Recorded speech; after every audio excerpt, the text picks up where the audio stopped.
SIT ವಿಚಾರಣೆ ಸಂದರ್ಭದಲ್ಲಿ H D. Revanna ಭಾವುಕರಾಗಿದ್ದಾರಂತೆ. ಅಧಿಕಾರಿಗಳು ಕೇಳಿದ ಕೆಲ ಪ್ರಶ್ನೆಗಳಿಗೆ ರೇವಣ್ಣ ಕಣ್ಣೀರಿಟ್ಟಿದ್ದಾರಂತೆ. ಅಧಿಕಾರಿಗಳು ರೇವಣ್ಣ ಸುತ್ತ ಕುತ್ಕೊಂಡು ಅವ್ರನ್ನ ಒಂದರ ಮೇಲೊಂದರಂತೆ ಪ್ರಶ್ನೆ ಮಾಡ್ತಾ ಇದ್ದಾರಂತೆ. ಆ ಸಂದರ್ಭದಲ್ಲಿ ರೇವಣ್ಣ ಭಾವುಕರಾಗಿದ್ದಾರೆ ಅನ್ನೋ ಮಾಹಿತಿ ಬರ್ತಿದೆ.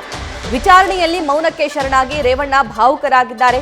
ಅಧಿಕಾರಿಗಳ ಪ್ರಶ್ನೆಗಳಿಗೆ ತುಟಿ ಬಿಚ್ಚದ ರೇವಣ್ಣ ಸದ್ಯಕ್ಕೆ ಮೌನ ವಹಿಸಿದ್ದಾರೆ ಅನ್ನೋದರ ಬಗ್ಗೆ ಮಾಹಿತಿ ಲಭ್ಯವಾಗ್ತಾ ಇದೆ. ಮಧ್ಯಾಹ್ನ 2 ಗಂಟೆಯ ನಂತರ ಅವರಿಗೆ ನ್ಯಾಯಾಧೀಶರ ಕಚೇರಿಗೆ ಹಾಜರುಪಡಿಸಲಾಗುತ್ತೆ. ಆದರೆ ಈಗ ಎಸ್ಐಟಿ ಅಧಿಕಾರಿಗಳ ವಿಚಾರಣೆಯಲ್ಲೇ ಇದ್ದಾರೆ. ನಿನ್ನೆ ರಾತ್ರಿಯಿಂದ ಅಧಿಕಾರಿಗಳು ಅವ್ರನ್ನ ವಿಚಾರಣೆ ನಡೆಸ್ತಾ ಇದ್ದಾರೆ. ಆದರೆ ಯಾವ ಪ್ರಶ್ನೆಗಳಿಗೂ ಕೂಡ ರೇವಣ್ಣನವರು ಉತ್ತರಿಸ್ತಿಲ್ಲ ಅನ್ನೋ ಮಾಹಿತಿ ಲಭ್ಯವಾಗ್ತಾ ಇದೆ. ಎಚ್.ಡಿ. ರೇವಣ್ಣ ಅವರನ್ನ ನಿನ್ನೆ ಮಾಜಿ ಪ್ರಧಾನಿ ದೇವೇಗೌಡರ ಕುಟುಂಬದಿಂದ ಎಸ್ಐಟಿ ಅಧಿಕಾರಿಗಳು ವಶಕ್ಕೆ ಪಡೆದ್ರು. ನಂತರ ಸಿಐಡಿ ಕಚೇರಿಗೆ ಕರ್ಕೊಂಡು ಹೋದ್ರು. ಎಸ್ಐಟಿ ಅಧಿಕಾರಿಗಳು ಅಲ್ಲಿ ಅವ್ರನ್ನ ಅರೆಸ್ಟ್ ಮಾಡಿದ್ರು. ಅವ್ರನ್ನ ನ್ಯಾಯಾಧೀಶರ ಮುಂದೆ ಹಾಜರುಪಡಿಸಬೇಕಾಗುತ್ತೆ. ಕಿಡ್ನಾಪ್ ಪ್ರಕರಣಕ್ಕೆ ಸಂಬಂಧಪಟ್ಟಂತೆ A1 ಆರೋಪಿಯಾಗಿದ್ದಾರೆ ರೇವಣ್ಣನವರು. ಸದ್ಯಕ್ಕೆ ಅರೆಸ್ಟ್ ಆಗಿದ್ದಾರೆ. ಮತ್ತೊಂದು ಕಡೆ ಹುಣಸೂರಿನ ಒಂದು ಹಳ್ಳಿಯಲ್ಲಿ ಸಂತ್ರಸ್ತೆ ಮಹಿಳೆ ಅಂದ್ರೆ ಕಿಡ್ನಾಪ್ ಆಗಿದ್ದಾರೆ ಅಂತ ಹೇಳಲಾಗ್ತಾ ಇದ್ದಂತಹ ಸಂತ್ರಸ್ತೆ ಮಹಿಳೆ ಸಿಕ್ರಂತೆ. ಸೊ ಅವ್ರನ್ನ ಎಸ್ಐಟಿ ಅಧಿಕಾರಿಗಳು ಅಲ್ಲಿಂದ ಬೆಂಗಳೂರಿಗೆ ಕರ್ಕೊಂಡು ಬಂದು ಮತ್ತೊಂದು ಕಡೆ ಅವರ ವಿಚಾರಣೆಯನ್ನು ಕೂಡ ಮಾಡ್ತಿದ್ದಾರೆ. ಅವರ ಹೇಳಿಕೆಯನ್ನ ಪಡ್ಕೊಳ್ತಿದ್ದಾರೆ. ಸೊ ಕಿಡ್ನಾಪ್ ಮಾಡಿರೋದು ನಿಜಾನ ಸುಳ್ಳ, ರೇವಣ್ಣನವರು ಕಾಲ್ ಮಾಡಿ ಕೊಲೆ ಬೆದರಿಕೆ ಒಡ್ಡಿದ್ರ, ಏನೆಲ್ಲ ಆಯ್ತು, ಸತೀಶ್ ಬಾಬುಗೂ ರೇವಣ್ಣ ಅವ್ರಿಗೂ ಯಾವ ರೀತಿಯಾಗಿರುವಂತಹ ಲಿಂಕ್ ಇದೆ, ಸಂಬಂಧ ಇದೆ, ಕಾಂಟ್ಯಾಕ್ಟ್ ಇದೆ, ಇದೆಲ್ಲದರ ಬಗ್ಗೆ ಪ್ರಶ್ನೆಗಳನ್ನ ಮಾಡಲಾಗ್ತಾ ಇದೆ. ಇನ್ನು ಆ ಸಂತ್ರಸ್ತೆ ಮಹಿಳೆ ಇದಾರಲ್ಲ, ಅವರು ಹಲವಾರು ವರ್ಷಗಳ ಕಾಲ ರೇವಣ್ಣನವರ ಮನೆಯಲ್ಲಿ ಕೆಲಸ ಮಾಡಿದ್ರು ಅನ್ನುವಂತಹ ಮಾಹಿತಿ ಇದೆ. ಸೊ ಆ ಕೆಲಸದ ಸಂದರ್ಭದಲ್ಲಿ ಅವರ ಮೇಲೆ ದೌರ್ಜನ್ಯ ಆಗಿರೋದು ನಿಜಾನ, ಕಿಡ್ನಾಪ್ ಮಾಡಿಸಿರೋದು ನಿಜಾನ, ಅವರಿಗೆ ಕೊಲೆ ಬೆದರಿಕೆ ಒಡ್ಡಿರೋದು ನಿಜಾನ, ಇದೆಲ್ಲದರ ಬಗ್ಗೆ ಮಾಹಿತಿಯನ್ನ ಕಲೆ ಹಾಕಲಾಗ್ತಾ ಇದೆ. ಮತ್ತಷ್ಟು ಲೈವ್ ಡೀಟೇಲ್ಸ್ ಸಿಐಡಿ ಕಚೇರಿಯಿಂದ ನಮ್ಮ ಪ್ರತಿನಿಧಿ ಶಿವು ಮತ್ತಷ್ಟು ಡೀಟೇಲ್ಸ್ ನೀಡ್ತಾ ಹೋಗ್ತಾರೆ. ಶಿವು, ನಿನ್ನೆ ರಾತ್ರಿಯಿಂದ ಎಸ್ಐಟಿ ಅಧಿಕಾರಿಗಳ ಜೊತೆನೇ ಇದ್ದಾರೆ ರೇವಣ್ಣನವರು. ಅವರ ವಿಚಾರಣೆ ಕೂಡ ಆರಂಭ ಮಾಡಿದ್ದಾರೆ ಅನ್ನೋ ಮಾಹಿತಿ ಇದೆ. ವಿಚಾರಣೆಗೆ ಸ್ಪಂದಿಸ್ತಿಲ್ವಂತೆ. ಏನೇನಾಗ್ತಾ ಇದೆ ಹಾಗಾದ್ರಲ್ಲಿ? ಯಾವೆಲ್ಲ ಪ್ರಶ್ನೆಗಳನ್ನ ಅಧಿಕಾರಿಗಳು ಕೇಳ್ತಿದ್ದಾರೆ ರೇವಣ್ಣನವರಿಗೆ?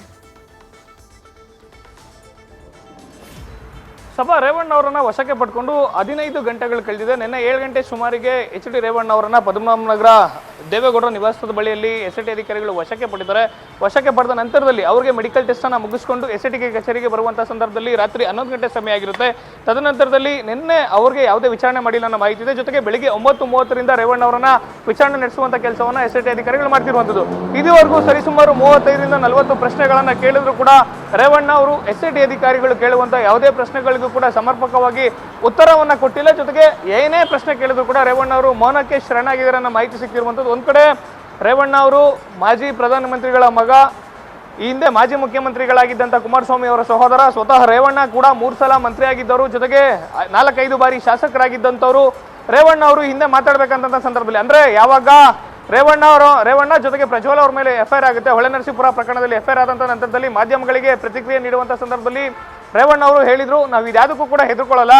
ಹಿಂದೆ ದೇವೇಗೌಡರ ಕುಟುಂಬ ಲೋಕಾಯುಕ್ತ ತನಿಖೆಯನ್ನು ಎದುರಿಸಿದೆ, COD ತನಿಖೆಯನ್ನು ಎದುರಿಸಿದೆ, ಕಾನೂನು ಮೂಲಕ ಅದೇನು ಹೋರಾಟವನ್ನು ಮಾಡಬೇಕು ಅದನ್ನು ನಾವು ಮಾಡ್ತೀವಿ ಅನ್ನೋ ಮಾತನ್ನ ರೇವಣ್ಣ ಹೇಳಿದ್ರು. ಸ್ವತಃ ರೇವಣ್ಣ ಅವರು ಕೂಡ ಭಾವಿಸ್ಕೊಂಡಿರೋಲ್ಲ, ನಮ್ಮ ಮನೆಗೆ ಬಂದು, ಅದು ಕೂಡ ದೇವೇಗೌಡ ನಿವಾಸಕ್ಕೆ ಬಂದು ನನ್ನನ್ನು ಅರೆಸ್ಟ್ ಮಾಡ್ತಾರೆ ಅಂತೇಳಿ ರೇವಣ್ಣ ಅವರು ಕನಸಲ್ಲೂ ಕೂಡ ಎಕ್ಸ್ಪೆಕ್ಟ್ ಮಾಡಿರಲ್ಲ. ಆದರೆ ಯಾವಾಗ ಪ್ರಕರಣ ತುಂಬಾನೇ ಗಂಭೀರ ಸ್ವರೂಪವನ್ನು ಪಡ್ಕೊಂಡಿರುತ್ತೆ, ಜೊತೆಗೆ ರೇವಣ್ಣ ಅವರ ಮೇಲೆ KR ನಗರದಲ್ಲಿ ಕ್ರೈಮ್ ಅಗೇನ್ಸ್ಟ್ ವುಮೆನ್ ಅಂದ್ರೆ ಮಹಿಳೆಯನ್ನ ಅಪಹರಣ ಮತ್ತೆ ಅಕ್ರಮ ಬಂಧನದಲ್ಲಿ ಇಟ್ಟಂತ ಪ್ರಕರಣ ದಾಖಲಾಗುತ್ತೆ.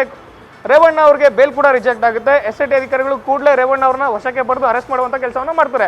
ಸದ್ಯ ಎಸ್ಐಟಿ ಅಧಿಕಾರಿಗಳ ವಿಚಾರಣೆ ವೇಳೆಯಲ್ಲಿ ರೇವಣ್ಣ ಅವರು ಭಾವುಕರಾಗಿದ್ದಾರೆ ಅನ್ನೋ ಮಾಹಿತಿ ಸಿಕ್ತಿರುವಂತದ್ದು. ಎಸ್ಐಟಿ ಅಧಿಕಾರಿಗಳು ಕೇಳುವಂತ ಯಾವುದೇ ಪ್ರಶ್ನೆಗೂ ಕೂಡ ರೇವಣ್ಣ ಅವರು ಉತ್ತರವನ್ನ ಸಮರ್ಪಕವಾದಂತಹ ಉತ್ತರವನ್ನ ಕೊಡದೆ ರೇವಣ್ಣ ಅವರು ಮೌನಕ್ಕೆ ಶರಣಾಗಿದ್ದಾರೆ ಅನ್ನೋ ಮಾಹಿತಿ ಸದ್ಯಕ್ಕೆ ಸಿಕ್ತಿರುವಂತದ್ದು. ಸಭಾ ರೈಟ್ ಶಿವು, ಧನ್ಯವಾದ ಡೀಟೇಲ್ಸ್ಗಾಗಿ. ನ್ಯೂಸ್ ಫಸ್ಟ್ ನಿರ್ಭೀತಿಯಿಂದ ನಿಮ್ಮ ಪರವಾಗಿ.